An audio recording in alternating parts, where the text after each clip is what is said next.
구원 받으셨어요?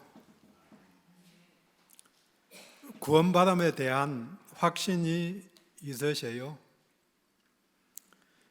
한 번쯤은 이런 질문을 들으셨을 것입니다. 어떻게 답을 하셨나요? 오늘 주제가 구원의 확신입니다.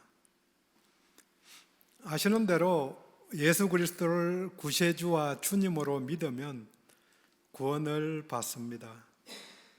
그런데 이 구원은 죄로부터 완전히 탈출하는 것입니다.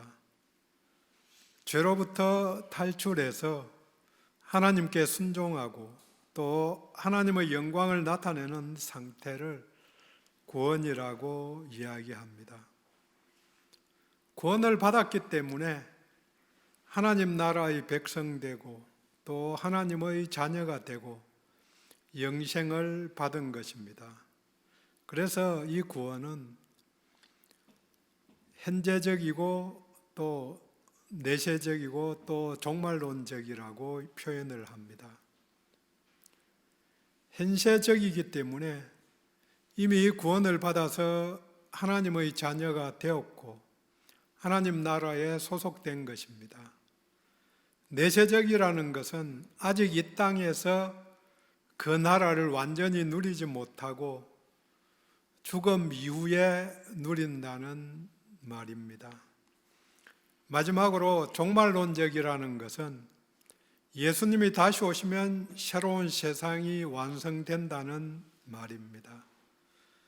그러니까 구원은 단지 죽어서 천당 가는 것 이상인 것입니다.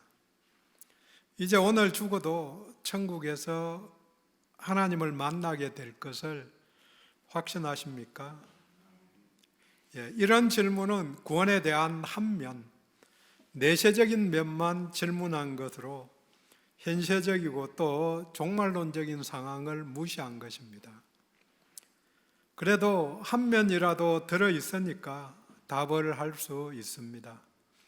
당연히 그렇게 알고 믿는다고 답을 하면 구원에 대한 확신이 있다고 말합니다. 구원의 확신이란 마음에 있는 현재적이고 또 영원한 구원의 확실성에 대한 확신을 이야기합니다. 그런데 어거스틴 이래로 원래 캐톨릭에서는 구원을 받을지 아무도 알 수 없다, 그런 교리를 만들어서 구원의 확신이라는 말 자체를 부정합니다. 이에 비교해서 종교 개혁자들, 루터도 칼빈도 중생한 신자는 마땅히 가져야 하는 확신이 구원의 확신이다, 이렇게 생각을 합니다. 그렇다면 현실적으로 구원의 확신이 있는 사람은 반드시 구원받은 사람일까요? 그렇지 않을 수 있다는 것이 또 역설이기도 합니다. 왜냐하면 확신이라는 말 자체가 주관적이기 때문입니다. 그래서 구원파나 극단적인 세대주의자들은 구원의 확신과 구원을 동일시하는데 꼭 그렇지는 않습니다. 구원의 확신을 가졌다고 그래서 반드시 구원받았다는 보장이 없다는 거죠. 그럼 뭐가 문제인가? 그 근거가 무엇인가? 내 감정에 따라서 어떤 때는 구원받은 것 같기도 하고 어떤 때는 안 받은 것 같기도 하고 그렇게 왔다 갔다 하든지 아니면 또 다른 기준에 따라서 그런 확신이 있다면 믿을 게 못 된다는 거죠. 많은 사람들이 구원의 확신에 대한 근거를 잘못된 곳에 두기 때문에 그렇게 확신이 있다고 구원받는 것하고 완전히 같다고 이야기할 수는 없다는 거죠. 그런 면에서 보면 뭐가 문제인가? 율법주의적으로 이걸 꼭 지켜야 한다. 그 이야기를 3, 40년 전에는 굉장히 많이 강조했던 거죠. 주의를 안 지키면 구원 못 받는다.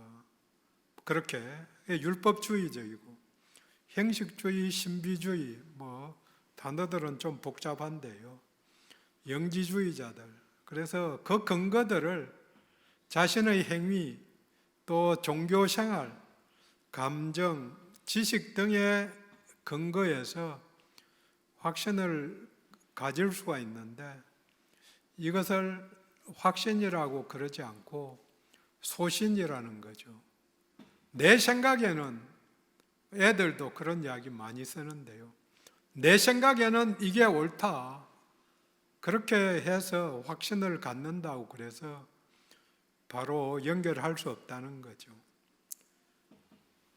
확실한 객관적인 증거인 하나님의 말씀을 믿는 것이 믿음이고 객관적인 증거인 말씀을 믿지 않는 것은 불신앙이고 객관적이지 않는 것을 믿는 것, 말씀이 아닌 것을 믿는 것은 믿음이라는 거죠. 미신이라는 거죠. 그래서 미신적인 믿음을 가진 사람들도 많이 있다는 거죠. 내용을 따져보면 오늘 본문은 믿는 너희에게 영생이 있다. 그 말씀대로 구원이 있다. 구원받음이 확실함에 대해 알려줍니다. 구원의 확신에 대한 근거입니다. 말씀에 들어가기 전에 확실히 해야 할 사실이 있습니다. 그것은 구원의 확신이 있든 확신이 없든 구원과는 무관하다는 것입니다. 그럼 왜 구원의 확신을 이야기하고 오늘 제목과 같이 중요하게 생각하느냐? 그것은 확신이 없어도 지대로 믿기만 하면 구원을 받지만 확신이 없으면 현재 주시는 복, 예비된 특권을 누리지 못하기 때문에 현재를 평강 가운데, 기쁨 가운데 잘 살려면 확신이 있는 게 중요하다는 거죠. 부산역이든 대전역에서 서울행 기차를 타기만 하면 서울로 갑니다. 서울행 기차표를 사서 요새는 기차표 사지도 않고 인터넷에서 그냥 예약하고 돈 내고 그렇게 하면 되기는 하는데 어쨌든 이전 상식으로 지금도 역에 가서 표를 살 수가 있죠. 기차표를 타서 서울행 기차를 탔는데 두 사람이 탔는데 한 사람은 제대로 탔는가? 내가 꼭 서울 가야 되는데 그래서 승무원이 지나가니까 이거 서울 가는 차 맞아요? 묻습니다. 그 다음에 그것도 안심이 안 되어서 창문 밖을 쳐다보면서 기차가 설 때마다 무슨 역에 섰는가 계속 확인합니다. 이게 제대로 가고 있는 건가? 그렇게 하면서 끝까지 서울역까지 가고 또 한 사람은 기차 시간 또 들어오는 기차표 앞에 서울행 또 방송에도 지금 타면은 서울 갑니다 들었고 그래서 당연히 갈 줄 알고 확신을 가지면서 즐기면서 갑니다. 두 사람 다 목적지에 도착했는데 믿으면 구원의 목적지 종착역에 도착하는데 계속 확인하는 사람은 확신이 없는 사람이고 객관적인 표, 시간, 방향, 표지를 확인해서 간 사람은 확신하고 탄 사람이죠. 확신이 없는 사람도 도착은 하지만 끝까지 불안해하면서 갔고 확신이 있는 사람은 즐기면서 먹을 것도 먹고 또 바깥의 경치도 야, 꽃도 피었네. 그렇게 즐기면서 가는 거죠. 지금 우리가 다루는 구원의 확신 문제는 구원을 받을지 여부가 아니라 특권을 누릴지, 있으면은 안심하고 특권을 누리면서 찾아가면서 이건 주신다고 그랬는데 그러면 누려야 되는 거죠. 여기에 대해서 유명한 청교도인 존 라일 목사님의 글입니다. 믿음과 확신의 차이를 이해하는 것이 매우 중요하다. 믿음이 뿌리라고 한다면 확신은 꽃과 같다. 뿌리 없는 꽃은 있을 수 없지만 꽃이 없는 뿌리는 있을 수 있다. 믿음이 군중을 비집고 들어가 살그머니 예수님의 옷자락을 만진 여인과 같다고 한다면 확신은 자신을 돌로 치려는 사람들 앞에서 보라, 하늘이 열리고 예수님께서 하나님 우편에 서신 것을 본다고 고백한 스데반과 같다. 믿음이 물에 빠져들기 시작할 때 주여 나를 구원하소서라고 부르짖었던 베드로와 같다면 확신은 훗날 그 베드로가 공회 앞에서 담대하게 다른 이로서는 구원을 얻을 수 없나니 천하 인간에 구원 얻을 만한 이름을 주신 일이 없었다고 외쳤던 것과 같다. 아멘입니다. 본문을 통해서 구원의 확신에 대한 근거를 살펴봅니다. 본문은 그 근거를 무려 4가지씩이나 확신을 가질 수 있다고 알려줍니다. 첫 번째로 성경 말씀에 근거해서 우리는 구원의 확신을 가질 수 있습니다. 사도 요한은 오늘 함께 읽은 요한 1서의 기록 목적이 구원의 확신이라고 13절에 알려줍니다. 내가 하나님의 아들의 이름을 믿는 너희에게 이것을 쓰는 것은 너희로 하여금 너희에게 영생이 있음을 알게 하려 합니다. 믿는 너희에게 영생이 있음을 알게 하려 합니다. 믿는 너희에게 영생이 있음을 알게 하려고 이 글을 썼다. 믿는 자는 영생이 있음을 확신할 수 있다고 말합니다. 믿음을 고백한 모두는 영생을 소유한 것입니다. 확신이 있든 없든.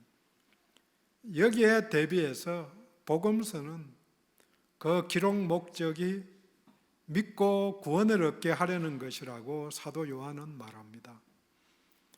요한복음 20장 31절에 오직 이것을 기록함은 너희로 예수께서 하나님의 아들 그리스도이심을 믿게 하려 함이요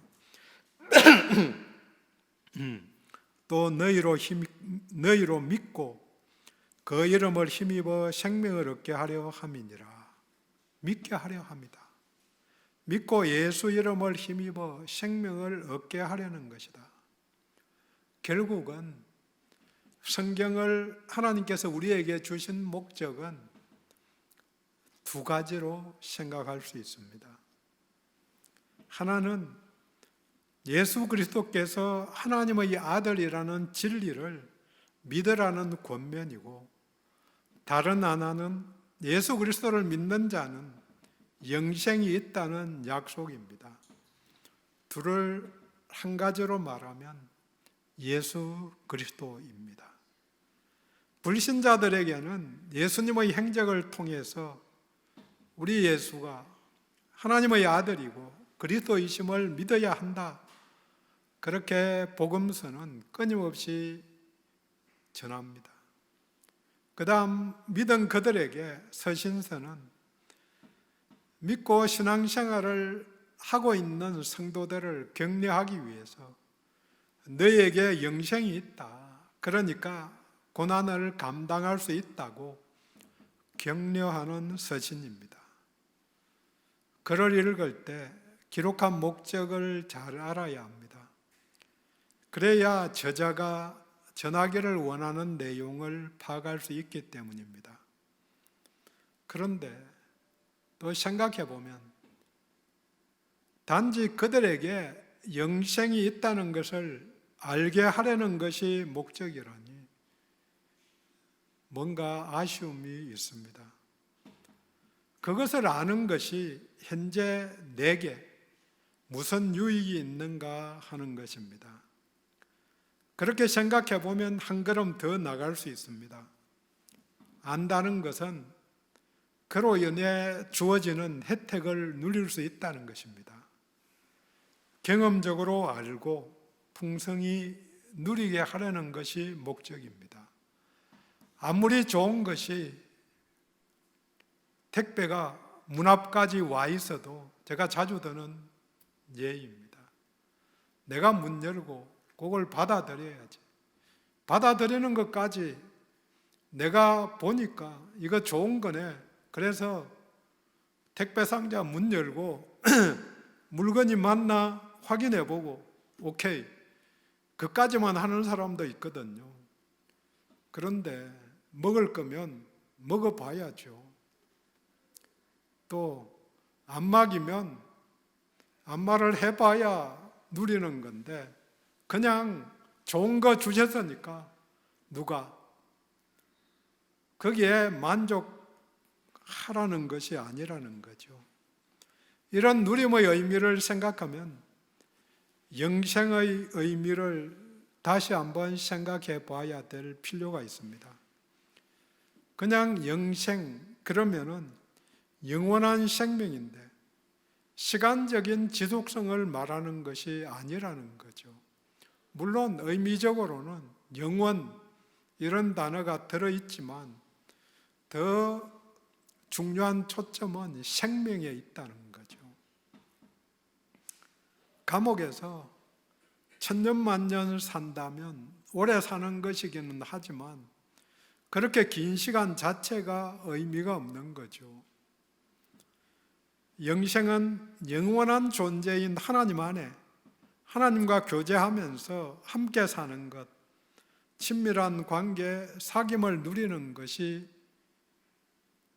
영생입니다. 그 표현이 바로 찬송가 가사 그대로 그 어디나 하늘나라, 주 예수와 동행하니 그 어디나 하늘나라, 내 주 예수 계신 곳이 그 어디나 하늘나라. 영생이 있으니까, 하나님 안에 있으니까 하나님이 준비해 주신 것들을 누릴 수 있는 자격이 생긴 것입니다. 그러니 무엇을 준비해 주셨는지 찾아내는 것이 중요합니다. 모르면 못 받고 못 누립니다. 최근에 동사무소에서 주는 것들 때문에 한참 이야기를 했습니다. 본인이 동사무소에 찾아가서 내게 이런 점들이 있으니까 내게 돌아오는 혜택이 없는 건지 찾아가서 물어보면 알려주는데 그냥 자기 짐작으로 나는 혜택 받을 사람이 아니다 이렇게 생각하니까 못 받는 거죠. 다 준비해 놨는데 본인을 위해서. 근데 찾아가서 안 하면은 챙겨주는 일들은 별로 그렇게 많지 않은 것 같아요. 내가 챙겨봐야지. 그래서 아는 것도 다시 확인해 보는 거죠. 확신하고 다르게. 혹시 이번 기회에는 내게 혜택이 돌아오는 게 없는 건지 열심히 찾아볼 필요가 있는 거죠. 구원에 대한 확신이 있으면 하나님이 예비해 주신 복을 이 땅에서 누릴 수 있습니다. 존 라일 목사님은 구원의 확신을 사모해야 하는 이유를 무려 5가지씩이나 이야기합니다. 구원의 확신은 만족과 평안을 준다. 온갖 난관과 손실을 견디게 한다. 역동적으로 하나님의 일을 감당하게 한다. 결단력 있는 그리스도인이 되게 한다. 마지막 5번째로 성결한 그리스도인이 되게 한다. 이런 특권을 누리려면 확신이 필요한 거죠. 믿는 자는 영생, 구원을 얻었기 때문에 그 확신이 있는 자는 특권을 누릴 수 있습니다. 혹시 그 특권에 대한, 확신에 대한 것이 안 와 닿으면 13절을 틈이 나는 대로 외울 수 있기를 원합니다. 믿는 너희에게 이거를 쓰는 것은 너희에게 구원이 있다, 영생이 있다, 생명이 있다. 암송하면 말씀이 내 안에서 자라나고 또 역사합니다. 두 번째로 여러 사람들의 정언이 있기 때문에 우리는 구원을 확신할 수 있습니다. 9절에 만일 우리가 사람들의 정언을 받을진대, 예수님에 대해 예수 그리스도께서 하나님의 아들이라는 정언, 그분을 통해야만 구원이 있다는 정언을 사람들이 했습니다. 그들이 누구냐? 구약의 많은 저자들, 특별히 선지자들이고 또 마지막 선지자인 침례 요한이 정언합니다. 그리고 예수님의 제자들이 정언합니다. 하나님의 어린 양을 보라고 침례 요한이 정언했습니다. 이사야가 말합니다. 보라, 처녀가 잉태하여 아들을 낳을 것이다. 임마누엘이다. 베드로가 고넬료의 집에서 한 선포의 마지막 말입니다. 사도행전 10장 43절에 그에 대하여 모든 선지자도 정언하되 그를 믿는 사람들이 다 그의 이름을 힘입어 죄사함을 받는다 하였느니라. 모든 선지자가 정언한다. 누구에 대해서? 하나님의 아들 예수에 대해서. 그 이름을 힘입어 죄사함을 받는다. 구원을 얻는다는 선언입니다. 법정에서 사람들의 정언이 중요하고 많은 경우 결정적인 증거가 됩니다. 율법에 따르면 한 사람의 정언은 타당성이 없는 정언이 되고 증거로 채택되지 않습니다. 진실성, 정당성은 두세 정인에 의해서 확정되었습니다. 신명기 19장 15절에 사람의 모든 악에 관하여 또한 모든 죄에 관하여는 한 정인으로만 정할 것이 아니요 두 정인의 입으로나 또 세 정인의 입으로 그 사건을 확정할 것이며, 규범에 따르면 예수에 대해 여러 정인들이 같은 고백을 하니 확정할 수 있습니다. 베드로는 말합니다. 베드로후서 1장 16절에 우리는 그의 크신 위엄을 친히 본 자라. 자신만이 아니고 우리라고 표현합니다. 베나산에서 세 제자가 함께 보았습니다. 예수님의 제자들도 예수가 하나님의 아들이다, 또 그리스도다, 구원이 그분에게 있다고 증언합니다. 사도행전 5장 32절에 우리는 이 일의 증인이요.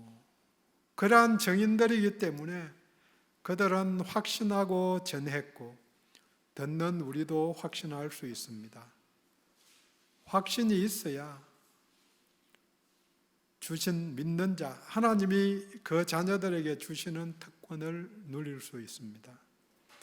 세 번째로 하나님의 정언이 있기 때문에 우리는 구원을 확신할 수 있습니다.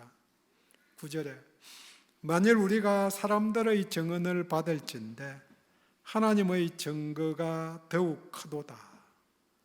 증거가 크다는 말은 증거를 더 믿을만 하다는 의미입니다. 바로 하나님이 정언하시니 그 증거가 더 크다. 당연히 하나님의 증거는 사람들의 증거보다 훨씬 큽니다.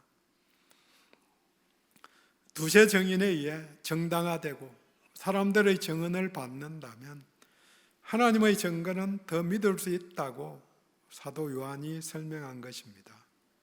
하나님의 증언은 모든 사람들이 받아들이는 인간의 증언보다 더 믿을 만하고 또 반드시 받아들여져야만 합니다. 왜? 하나님은 틀림이 없으시다. 진실하시다. 한 점 오류도 없으신 분이십니다. 그분이 무엇에 대해서 증언하셨는가? 9절 뒤쪽에 하나님의 증거는 이것이니 그의 아들에 대하여 증언하신 것이라. 아들에 대해서 예수가 아들이라는 것입니다. 반복하지만 하나님의 증언은 베나산에서 영광스러운 모습으로 변화되었을 때 구름 속에서 소리가 나서 이르되 이는 내 사랑하는 아들이요 내 기뻐하는 자다. 예수님이 침례 받으실 때에도 하늘로부터 소리가 있어 말씀하시되 이는 내 사랑하는 아들이요 내 기뻐하는 자라. 사랑하는 아들이라고 증언하신 것입니다.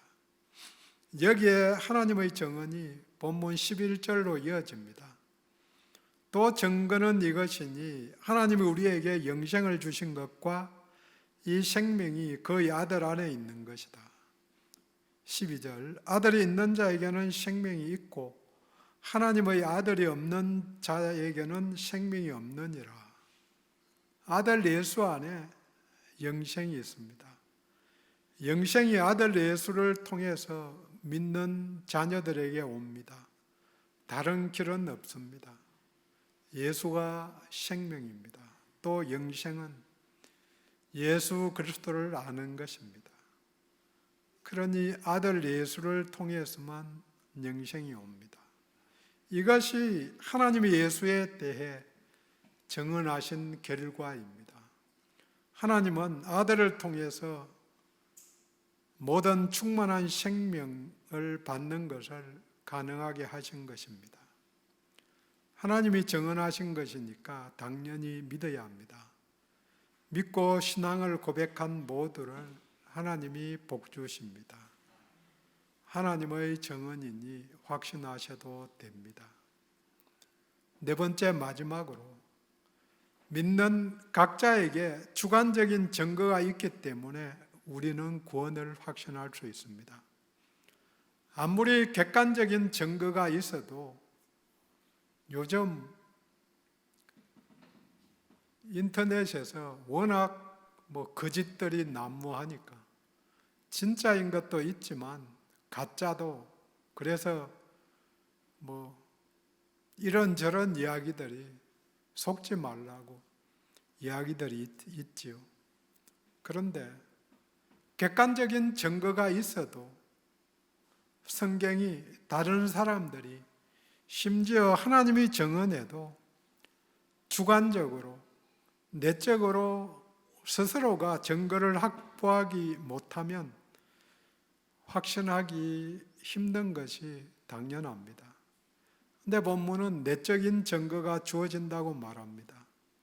10절에 하나님의 아들을 믿는 자는 자기 안에 증거가 있고, 하나님의 증거는 믿는 사람들의 심령 속에 살아 있습니다. 하나님이 하신 증언을 받아들였기 때문입니다. 또 한편으로 보면 성령님이 믿는 자 안에서 역사하기 때문입니다. 본문 바로 앞에 5장 6절에 증언하는 이는 성령이시니 성령은 진리니라.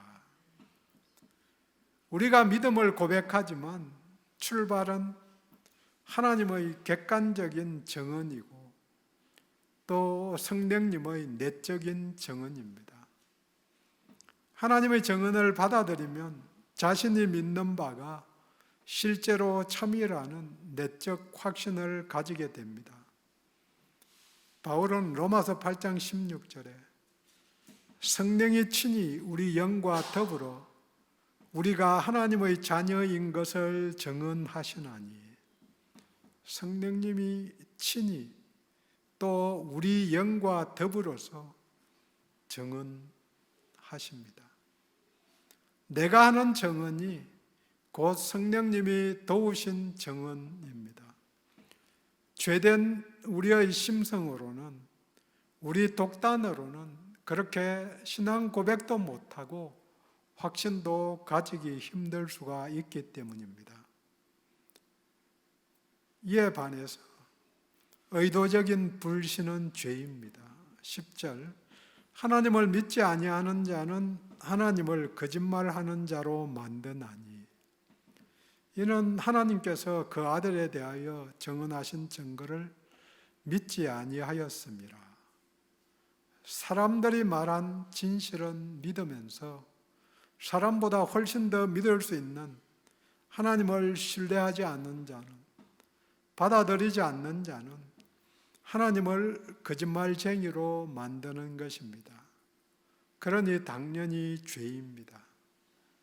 원래 있던 죄에다가 죄를 더한 것입니다. 그러면 하나님의 심판을 피할 수 없습니다. 고린도서 13장 5절에 너희는 믿음 안에 있는가 너희 자신을 시험하고 너희 자신을 확정하라. 예수 그리스도께서 너희 안에 계신 줄을 너희가 스스로 알지 못하느냐? 그렇지 않으면 너희는 버림받은 자니라. 믿음 안에 있는지, 예수 그리스도께서 내 안에 계시는지 스스로 확정해야 합니다. 생명의 주 예수 그리스도께서 우리 안에 계신 줄 각자가 고백적으로 표현할 수 있어야 합니다. 내적 확신, 자기 안에 증거가 있어야 합니다. 또 그 증거를 드러낼 수 있어야 합니다. 그 증거들로 인해서, 확신으로 인해서 화평을, 기쁨을 누릴 수 있는 건죠. 내가 평안이 없다면 뭐가 문제인가? 물론 몸이 아파서 힘들 수 있지요. 그렇지만 기본적으로 평안이 내게 없다면 내가 지금 하나님과 붙어 있는 건지 이걸 돌아볼 수 있기를 원합니다. 한편으로 보면 주관적인 증거는 믿는 자를 통한 삶의 변화입니다. 행동의 변화도 있지만 중요한 것은 관심사가 달라지는 것입니다. 로마서 8장 5절은 말합니다. 육신을 따르는 자는 육신의 일을, 영을 따르는 자는 영의 일을 생각하나니.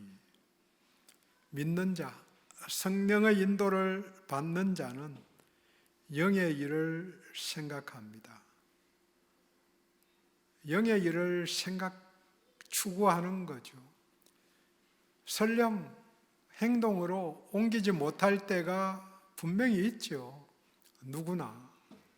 그렇지만 추구하는 바가 영의 일을 생각하는 거죠. 이전에 즐기던 육신의 일보다는 영적인 일들, 그 속에 말씀 읽는 것, 묵상하고 기도하는 것, 하나님과 교제하는 것, 또 다른 성도들과 모이는 것, 그리스도를 아는 일에 내게 함께 하시는 그분을 드러내는 일에 더 관심이 가고 추구하고 그런 마음이 생기게 될 것입니다. 변화, 성화, 거룩. 관심이 있어야 시간을 들이고 또 그것을 추구하게 됩니다. 정리합니다. 구원받은 자로서 구원의 확신이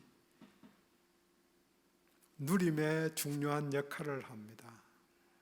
선지자들이, 제자들이 예수가 하나님의 아들이고 그에게 구원이 있다고 증언합니다. 또 하나님이 증언하십니다.